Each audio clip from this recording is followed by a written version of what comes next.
गुजरांवाला वो शहर है जिसे एशिया का आलूदा तरीन शहरों में शुमार होता है। यहाँ की जो इंडस्ट्री है उस इन, उस इंडस्ट्री में बहुत सारे अवामल हैं। जब कोई महकमा कार्रवाई करता है तो बहुत सारी सियासी अप्रोच आ जाती है, बहुत सारे अवामल आ जाते हैं।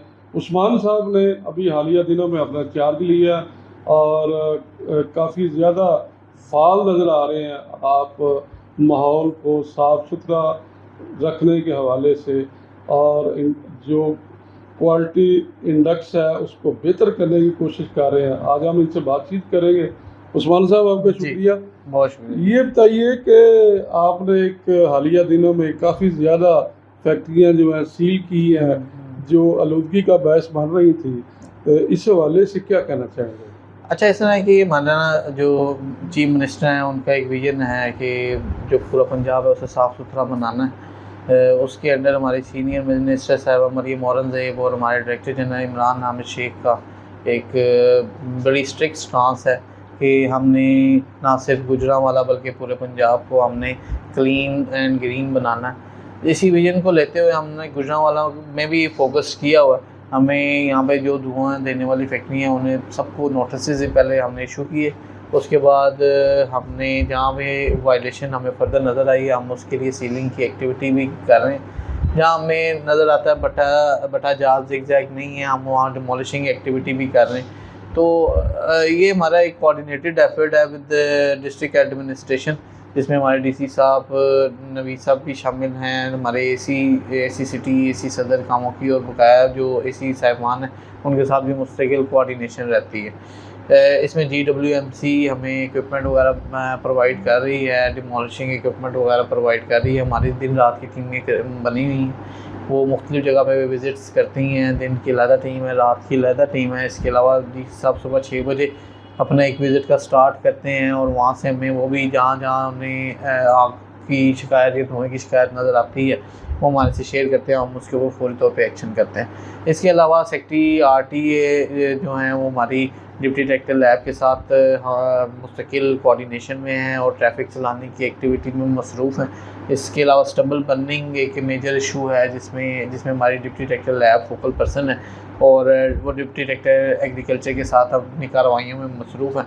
अभी तक हमने तकरीबन पूरे गुजरांवाला में 2 साल में तकरीबन 10 मिलियन के करीब जुर्माना जात किए हैं और ये हमारी कमिटमेंट टू द कॉज है कि अब हम पूरी तरह एक्टिव हैं और इंशाल्लाह हम यहाँ के एयर क्वालिटी इंडेक्स को पिछली दफ़ा से इम्प्रूव करेंगे और ये आपको कौन हमारी कार्रवाइयों से नज़र भी आ रहा होगा। उस्मान साहब ये बताइए कि जिनके खिलाफ कार्रवाइयाँ चल रही हैं या जो इस हवाले से लोग हैं फैक्ट्री ऑनर, उनका मौक़िफ़ ये है कि उन्हें पहले नोटिस नहीं जारी किया गया और एक तरफा कार्रवाइयाँ उनके खिलाफ हो रही हैं, उस हवाले से क्या कहना चाहिए? अच्छा, ये एक मुस्तकिल कॉन्टीन्यूस प्रोसेस है जिसमें हम एक चीज़ के ऊपर पहुँचते हैं सीलिंग क्या।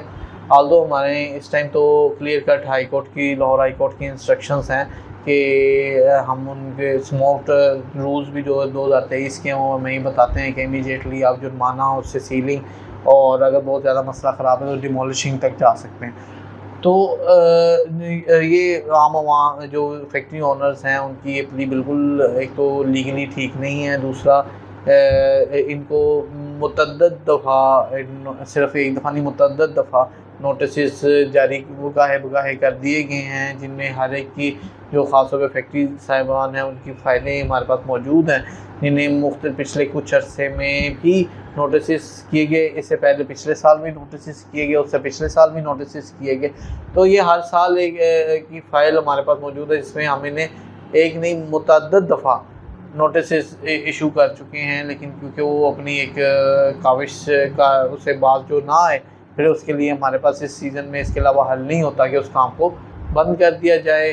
अगर वो फिर भी बास ना आए फ़ाइन वगैरह के सिस्टम में भी वो फ़ाइन भी पे ना करे तो हम उन्हें फिर डिमोलिश की तरफ ले जाएंगे। जब आप कार्रवाइयाँ करते हैं, सील होती है फैक्ट्री, फिर कुछ अरसे के बाद खुल जाती है, तो खुलने के बाद वही काम उसके ऊपर दोबारा शुरू हो जाता है, तो क्या वजह, क्या वो कोई सियासी अप्रोच से खुल जाती है या क्या तरीका का? अच्छा, आपको पता है कि आल्दो ये एक नून लीग का गढ़ है, यहाँ पे सियासी अप्रोच नो डाउट मौजूद है, लेकिन हम उसे फिर भी कानूनी तरीके से लेके चलते हैं। जहाँ पे जैसे फैक्ट्रियाँ डी सील होने का प्रोसेस है वो भी कानून ने एक डिफ़ाइन कर दिया हो।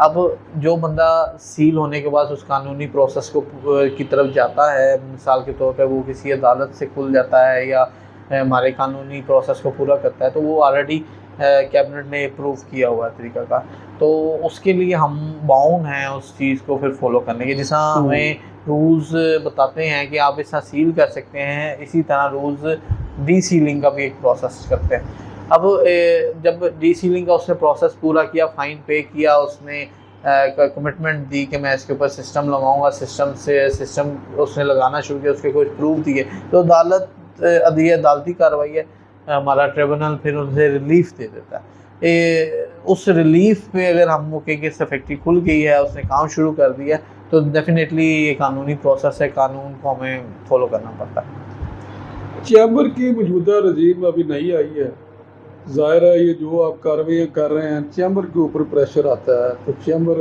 उसके ऊपर, कल आप चैम्बर गया भी हैं, तो इस सारे मामले में चैम्बर आपके साथ है या वो क्या रोल है चैम्बर का? चैम्बर हमारे साथ बिल्कुल साथ है, वो बिल्कुल इस बात पे कमिटेड है। जो कल हमारी उनके बात हुई है, हमें बड़ी हौसला अफजा चीज़ लगी कि जिस चैम्बर में और भी फैक्ट्री मालकान को उन्होंने बुलाया हुआ था, तो हमें ये पता चला कि उनको अवेयरनेस की एक्टिविटी तो ज़रूर पता है सबको कि भाई यहाँ पे धुएँ का एक मसला मौजूद है।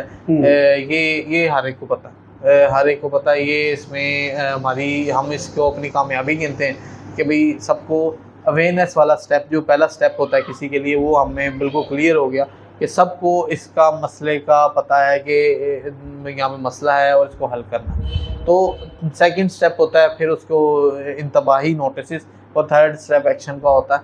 तो मैं जैसे आपको ऑलरेडी बता चुका हूँ कि भाई ये 2 स्टेप्स हमारे कंप्लीट हो चुके हैं। तो ये मुझे चैम्बर्स में भी जाके पता चल गया कि ना सिर्फ क्योंकि मैं अभी मुझे हालांकि 1 मंथ हुआ है, लेकिन मैंने इस चीज़ को ऑन ग्राउंड देख लिया चैम्बर में कि हर एक बंदे को आगाही ज़रूर है, सब बंदों को मुख्तलिफ दफ़ा महकमे की तरफ से अप्रोच कर लिया गया है।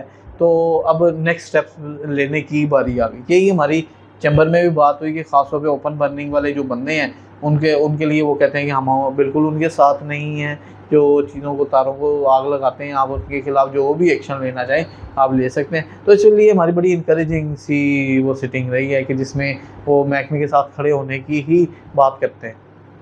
बस ये डिप्टी डायरेक्टर माहौलियात आलूदगी में मुलव्वस जो फैक्ट्री है, उनके मालिकान को क्या मैसेज देना चाहिए? मेरा सिंपल मैसेज है कि कानून की पासदारी करें, जैसा बकाया कवानीन की पासदारी करते हैं।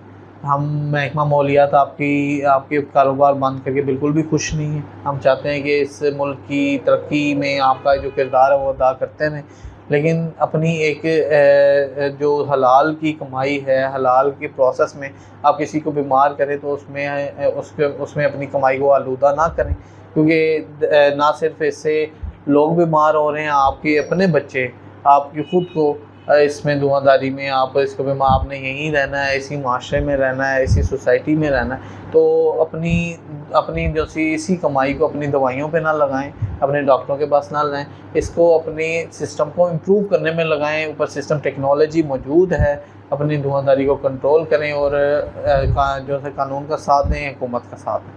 बहुत शुक्रिया जी। नाज़रीन, आपने उस्मान अदर साहब की गुफ्तगू सुनी। उन्होंने अपने हालिया जो इक़दाम हैं आलूदगी के ख़िलाफ़ जो स्टैंड लिया है महकमे ने डिप्टी कमिश्नर साहब की ज़ेर निगरानी, उस हवाले से खुलकर गुफ्तगू की है। आपकी आरा का इंतज़ार रहेगा। इजाज़त दीजिए, अल्लाह हाफ़िज़।